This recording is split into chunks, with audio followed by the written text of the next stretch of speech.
¿no? Que está presencialmente en nuestros estudios el secretario nacional de Planificación, Jairo Merchán Az.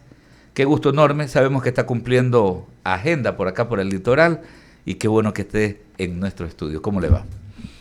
Buenos días, Alberto, gracias por el espacio, gracias a todos los radioescuchas que están sintonizando este programa este día, y encantado de poder conversar con ustedes sobre todos los planes que llevamos en la Secretaría y en el Gobierno Nacional. Es trabajo bastante amplio el que debe de cumplir justamente la Secretaría de Planificación, ¿no? Y nosotros siempre decimos algo acá, ¿no?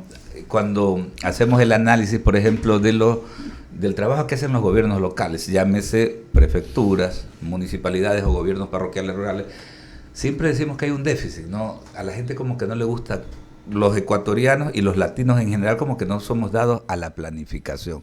¿Qué tanto se nota eso en el desarrollo de un país y específicamente acá en el Ecuador? Esa falencia que yo creo que usted comparte el criterio de que todavía tenemos ese déficit. A veces las autoridades llegan, las personas se candidatizan, pero no tienen lo principal, un equipo de planificación que de alguna manera vaya alineando hacia dónde quiero llevar mi ciudad, por ejemplo.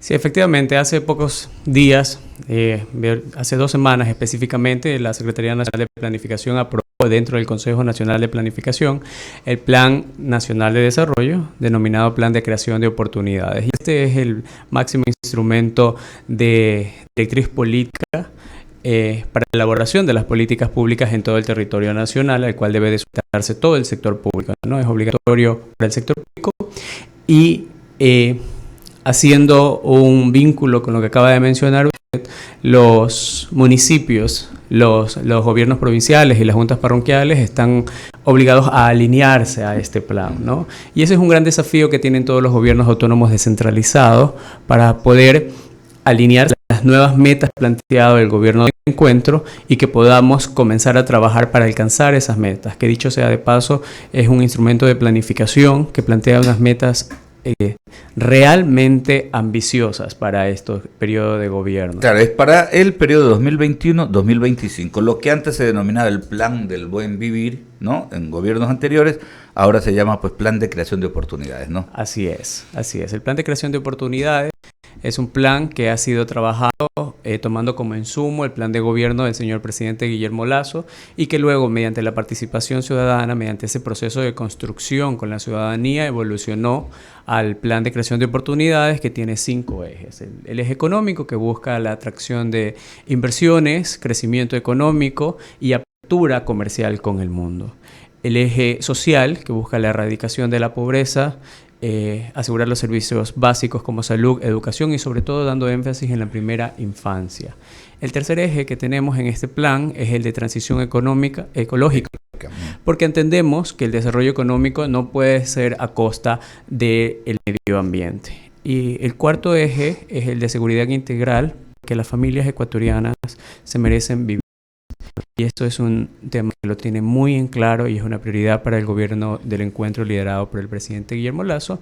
Y por último, y no menos importante, es el eje institucional, donde vamos a dar un fuerte énfasis en la correcta administración de los recursos públicos, la integridad pública y la lucha contra la corrupción. Antes de ir con Ramiro, con las inquietudes de Ramiro y seguir con este diálogo interactivo, consultarle algo. El Plan de Creación de Oportunidades, obviamente va anclado o tiene en consideración los 17 Objetivos de Desarrollo Sostenible que viene promoviendo Naciones Unidas. Así es. De hecho, en el proceso de construcción del Plan de Creación de Oportunidades trabajamos con el PNUD, que es el Programa de las Naciones Unidas para el Desarrollo, y con ellos trabajamos en la alineación de las metas a los Objetivos de Desarrollo Sostenible. Nuestro plan, el Plan de Creación de Oportunidades, tiene 130 metas. Y esas 130 metas fueron alineadas a los 16 objetivos, dando como resultado una alineación, vinculación del 95% de nuestras metas alineadas a los ODS. Importante, ¿no? Porque a veces es lo que... Y esa también otra valencia que tenemos, Ramiro, el hecho de que, por ejemplo, no se han delineado políticas públicas en temas de planificación, de desarrollo, de ordenamiento territorial, que vienen desde el nivel de gobierno central, pero si no se alinean los otros 3 niveles de gobierno, o sea, ¿hacia dónde vamos? Pues, o sea, cada como que va remando en diferentes direcciones y eso ya vemos qué es lo que pasa, ¿no? El tema de que no haya optimización, por ejemplo, en la utilización de los recursos públicos, Ramiro, y eso también es un gravísimo problema, ¿no? Totalmente de acuerdo. Jairo, buenos días, gusto de tenerlo aquí, Ramiro, en la mesa de diálogo. El papel aguanta todo.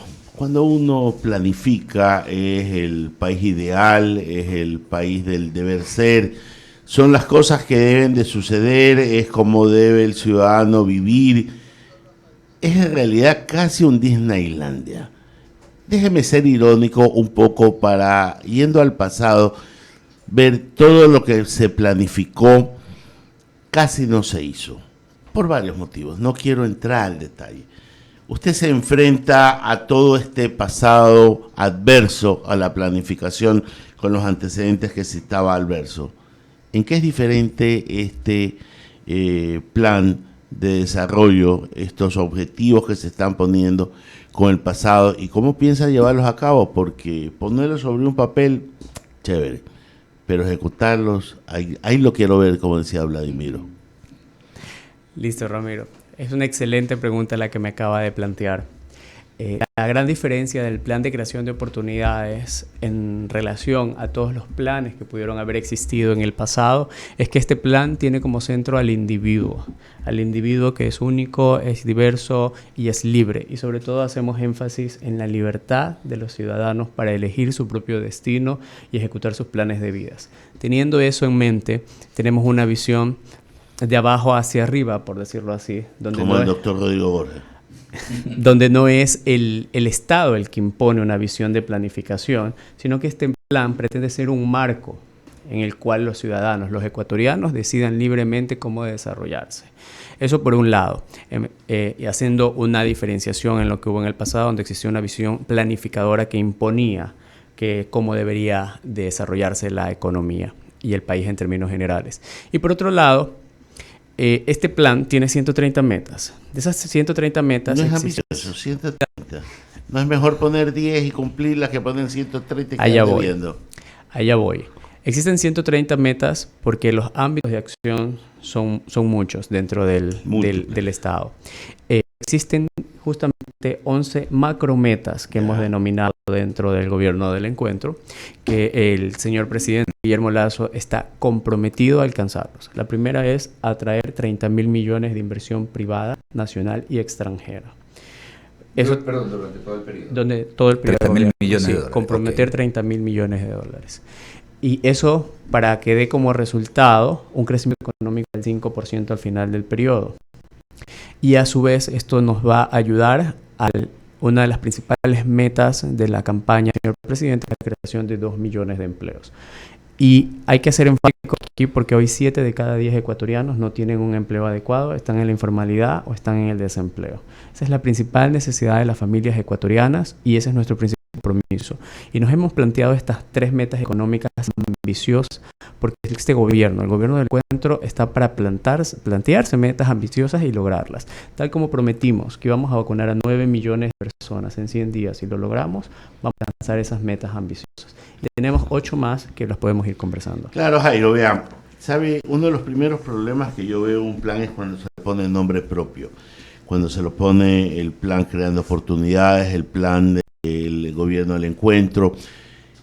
Entonces quiere decir que el plan, el que venga después, lo va a tirar abajo porque tiene nombre propio.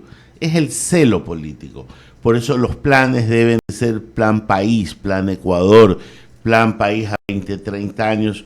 No digo que no esté bien que el presidente promocione sus actividades, pero cuando uno le pone esos nombres y apellidos, lo primero que hace, miren los logos de promocionando el país, cambian con cada gobierno y tenemos mareado al mundo con los productos que llegan de Ecuador porque cada 4 años o cada tiempo va cambiando el logo.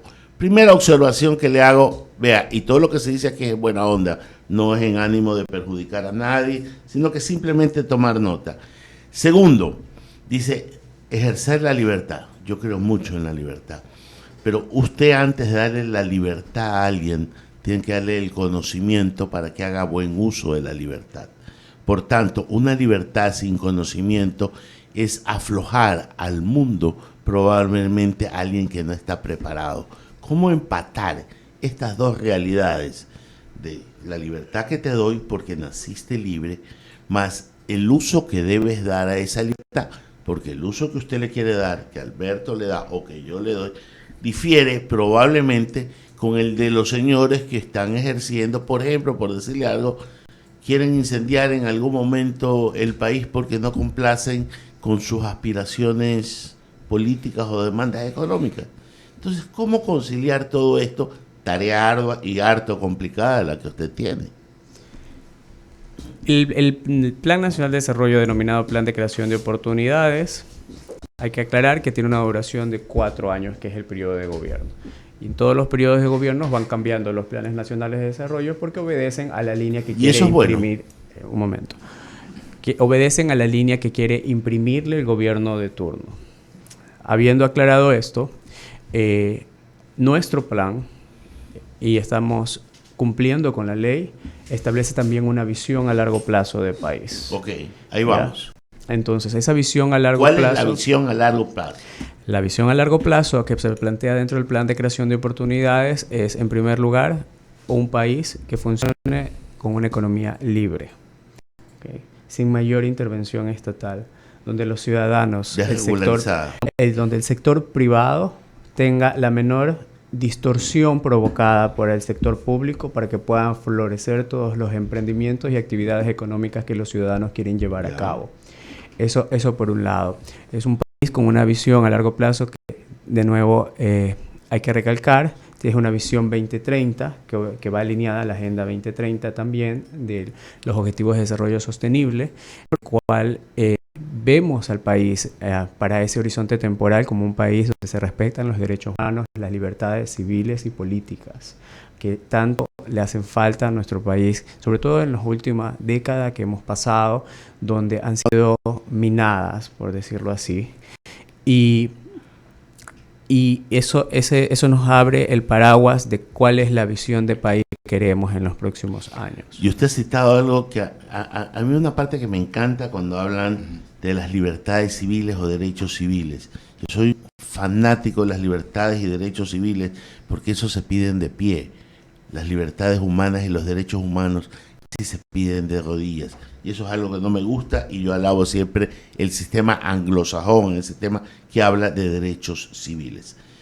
Pero ahí viene la otra parte que usted citaba en el desarrollo de su exposición, el tema de un mundo sustentable del cual Ecuador es parte.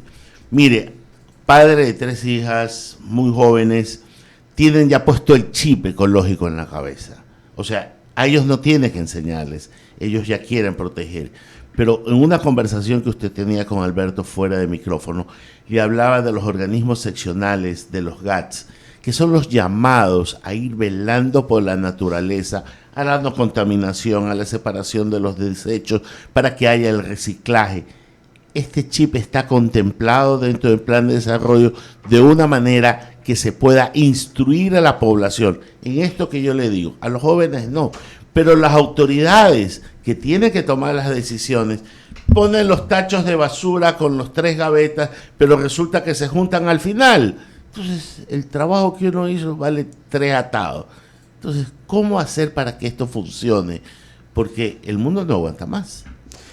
Para empezar, el gobierno tiene que dar pasos claros hacia esa dirección. Okay. Y el señor presidente Guillermo Lasso ya dio muestras claras del compromiso del gobierno del encuentro. En las Naciones Unidas. En las Naciones Unidas y además firmando un decreto ejecutivo en el cual establece como política pública la transición ecológica, ¿no? Y de hecho se cambia el nombre del Ministerio de Ambiente y Agua, Ministerio de Ambiente, Agua y Transición Ecológica.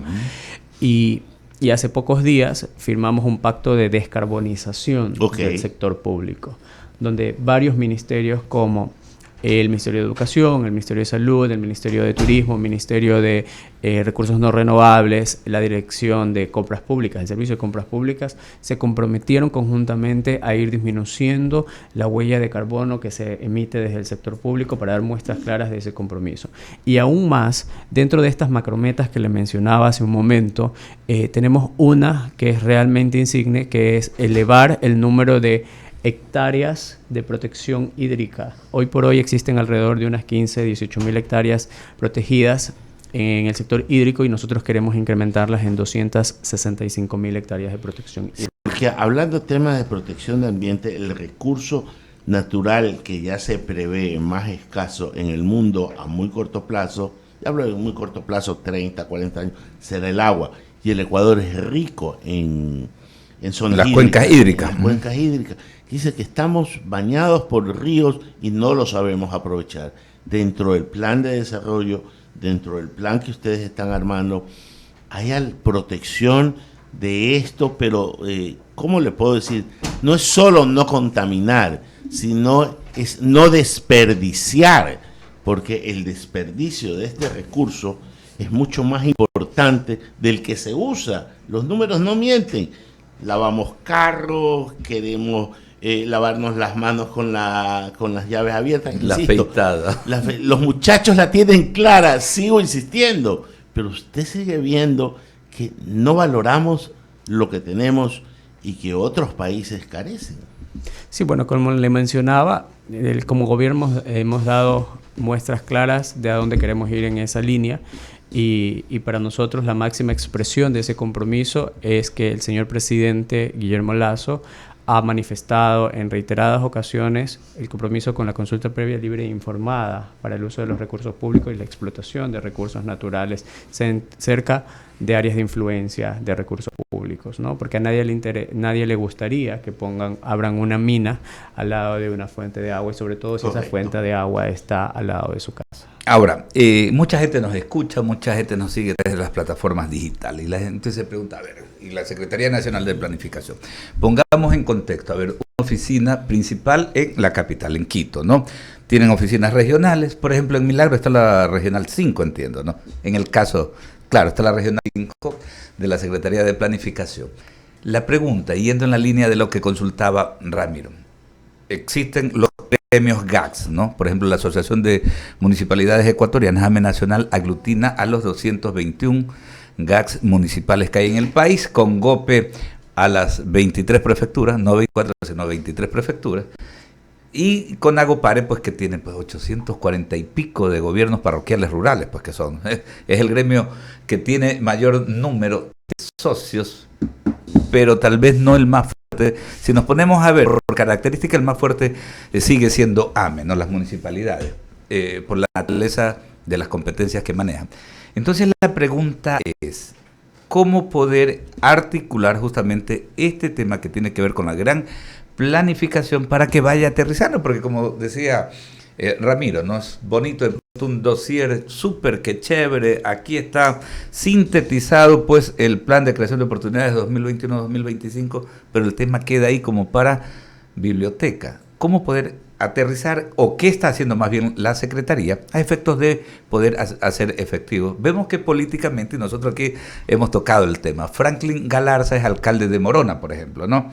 Él es el actual presidente de AME Nacional.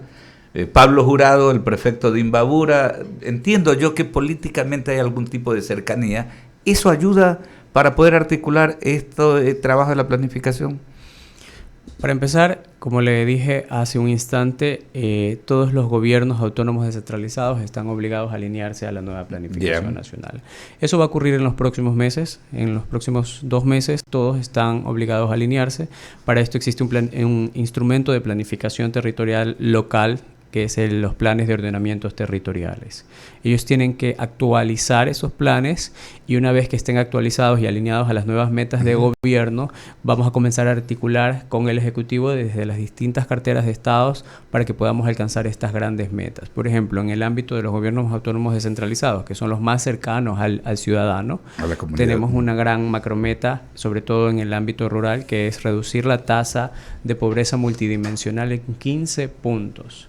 Y hemos elegido este indicador de pobreza multidimensional que aglutina varios aspectos, porque entendemos que ya la pobreza no es suficiente medirla como la falta de nivel de ingresos, sino acceso a recursos, servicios básicos, agua, alcantarillado, educación, salud y todo el abanico de infraestructura pública que se puede prever desde el Estado. Y desde ahí, con ese enfoque vamos a articular con los diferentes niveles de gobiernos, con instituciones como el Banco del Estado, para poder ayudar y articular a alcanzar estas metas a través de los gobiernos autónomos descentralizados. Porque le recuerdo algo, secretario, esto ya era mandato legal. Cuando había el plan del buen vivir, ya era mandato legal, pero alcaldes que no les interesa el tema, y entonces, por ejemplo, hay localidades, comunidades, donde no hay agua de consumo humano, pero están construyendo la cancha sintética, promoviendo el festival de acá que justamente da simpatías y da votos, pero no hay ese compromiso, y eso es lo que a mí me preocupa.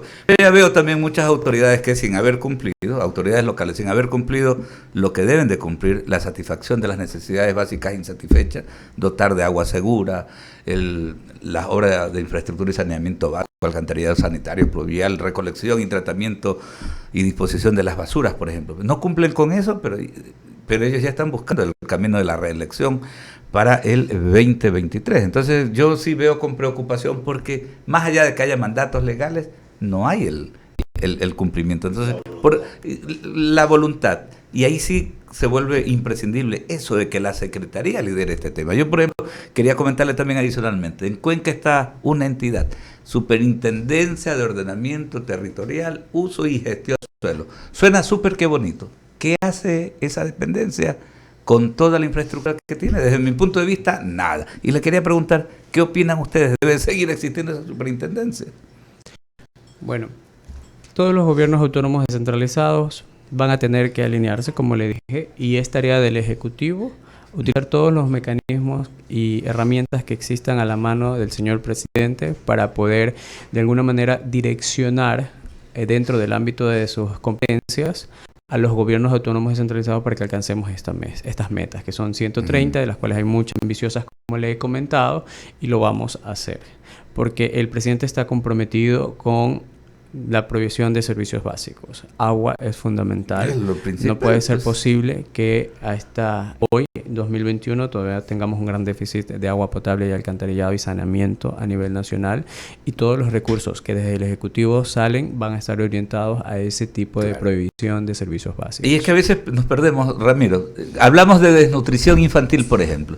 Pero ¿cómo no va a haber desnutrición infantil? ¿Cómo no va a haber problemas si no tienes precisamente esto? Y es increíble que todavía estemos hablando. Aquí cerca, Durán no tiene agua de uso humano. O sea, es algo inconcebible. Y está al lado, en medio de dos ríos. En medio de dos ríos, ¿no? Increíble y paradójico, ¿no? Pero en todo caso esto sí vale la pena. Y más allá de la cuestión coercitiva, de la dureza, o sea, digo yo, quienes quieran optar precisamente por ocupar estos cargos, ¿no?, en la función pública, administrar ciudades, deben de tener el conocimiento. Yo sí creo que también desde la Secretaría de Planificación debe de irse viendo hacia adelante. Yo sé que también hay tantas cosas, ¿no?, tanto por hacer, es muchísimo. Y yo escucho con mucho respeto, Jairo, lo que usted dice, y créame que no es por echarle leña al tema, pero yo no veo a las autoridades de un distinto partido político sometiéndose a un plan que lleva nombre y apellido. O sea, yo entiendo que el bienestar nacional no debe de tener color político, pero ese es el deber ser, insisto. El ser es el que describe a Alberto, el interés de cada alcalde de pueblo, de cada líder cantonal, parroquial, que está pensando en su feudo y no en el bienestar de su gente. Por eso es que yo quisiera en algún momento entender cómo es que van a presionar para que esto se cumpla, porque la racionalidad no es el elemento, ni el argumento, ni el insumo que tienen las autoridades, muchas autoridades locales. Por eso el poder coercitivo que vayan a tener, ¿cuál es? ¿Cómo lo van a implantar? Porque yo entiendo que es un plan serio, pero ¿cómo convencer a los otros que es un plan serio? No solo por el papel, sino porque le conviene a todos. Esa es una tarea harto complicada. Sí, es una tarea definitivamente complicada, es un reto enorme que este gobierno, liderado por el señor presidente Guillermo Lasso, va a tener que enfrentar, y para eso estamos trabajando. Como le digo, vamos a hacer la alineación que los gobiernos autónomos descentralizados tienen que hacer, y hay que recalcar algo: ellos son autónomos. Autónomos, sí, ¿no? por ley. Ellos pueden elegir cuáles son las prioridades que van a implementar dentro de sus planes de ordenamiento territoriales y dentro de sus territorios en particular. Pero el Ejecutivo tiene distintos mecanismos, como yo le he dicho, el financiamiento es uno de ellos, lo he visto por el Banco del Estado, que se hace básicamente para poder proveer servicios públicos. Así que ya las metas del gobierno están claras. Son las que les he comentado: reducir en 15 puntos la pobreza multidimensional rural, que pasa por la provisión de recursos de servicios básicos, y aquellos gobiernos autónomos descentralizados que quieran alinearse van a tener mayores oportunidades de acceder a este tipo de mecanismos. Lo entiendo, o sea, un poquito ustedes van a utilizar la estrategia. A ver, señores, y así debe de ser. No es malo, mucha gente puede pensar que es malo, pero ¿para qué está el Banco de Desarrollo, señor? El Banco de Desarrollo es la banca, ¿no? La banca de financiamiento de las obras de infraestructura y saneamiento básico. Pero ahora vemos que financian en los últimos tiempos cualquier otra cosa y no le dan prioridad. Entonces yo entendería que más bien es que van a decir: señores, la prioridad es esto, financiar precisamente las obras de infraestructura y saneamiento básico. Me parece súper que bien. Y usted se me sacó la vuelta y no me contestó lo que le preguntaba a la Superintendencia de Ordenamiento Territorial, Uso y Gestión del Suelo, ¿no? El dueño de lo que calla y esclavo de lo que dice. No me contestó. Y digo esto, ¿no? Porque sabes que conozco el tema, ¿no? Y lamentablemente, claro, la superintendencia tiene, pues, entre sus deberes, sus objetivos, el hacer el seguimiento en la formulación de los planes de desarrollo y ordenamiento territorial, ¿no?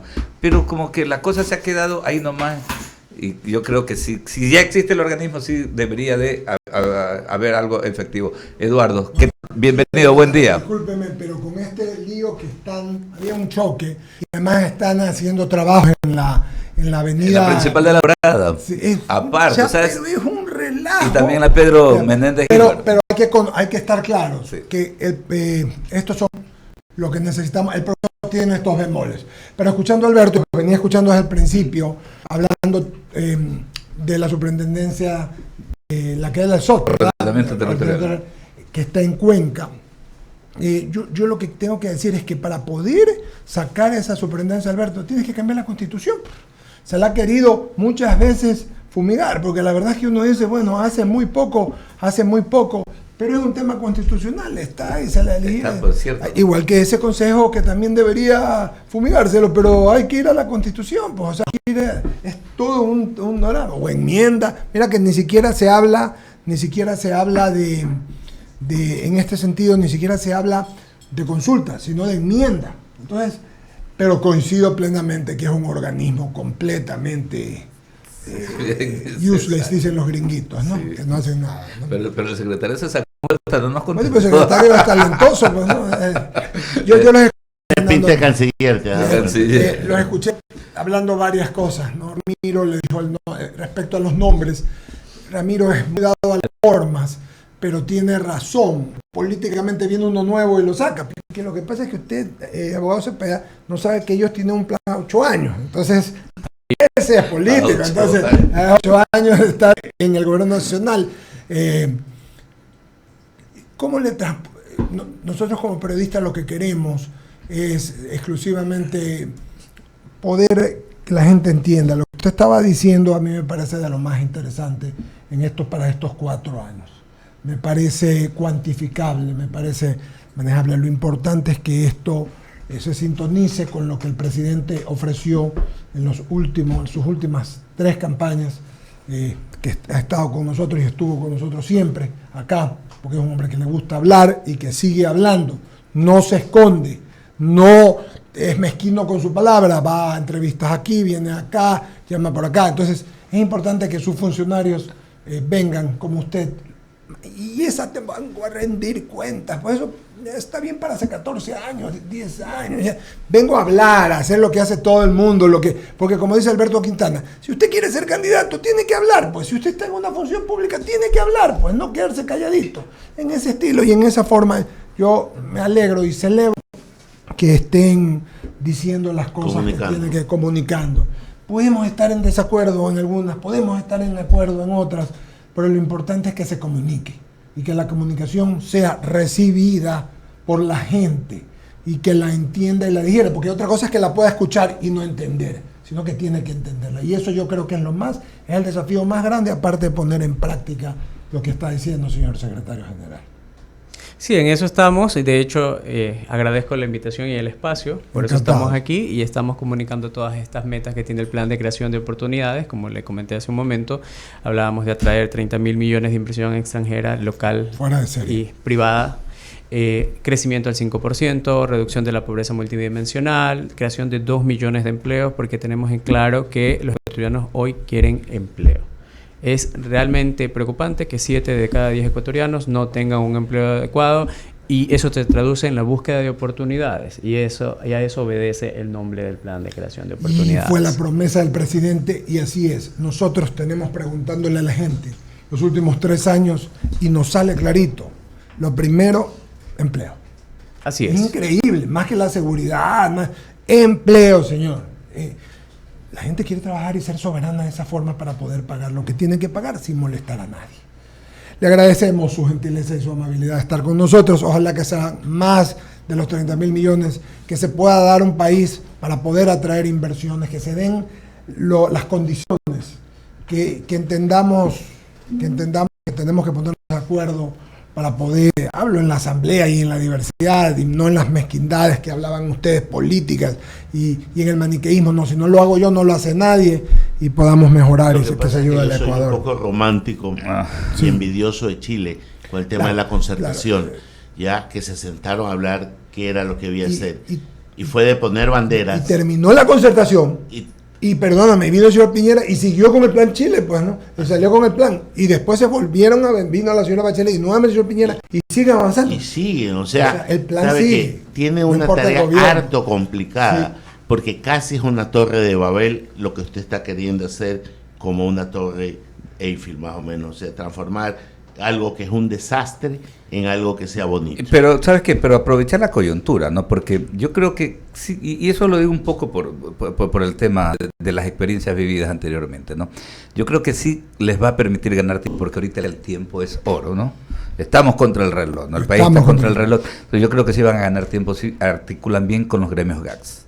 Porque tienen infraestructura. Han medido 7 oficinas regionales. Es paralelo, por ejemplo, a lo que tiene la Secretaría. Tienen oficina regional, tienen muy buenos técnicos, que hay que rescatar también, sacar lo político, la contaminación que lamentablemente arrastraban en la parte técnica, lo propio con GOPE. Así que yo creo que por ahí pueden ir aprovechando el tema de los 3 gremios, incluir también a CONAGOPARE también, que a nivel de los gobiernos parroquiales rurales también. Alberto domina el tema. Gracias, secretario general. Muchas gracias por estar aquí. Gracias a ustedes por el espacio y encantado de acompañarlos las veces que sean necesarias.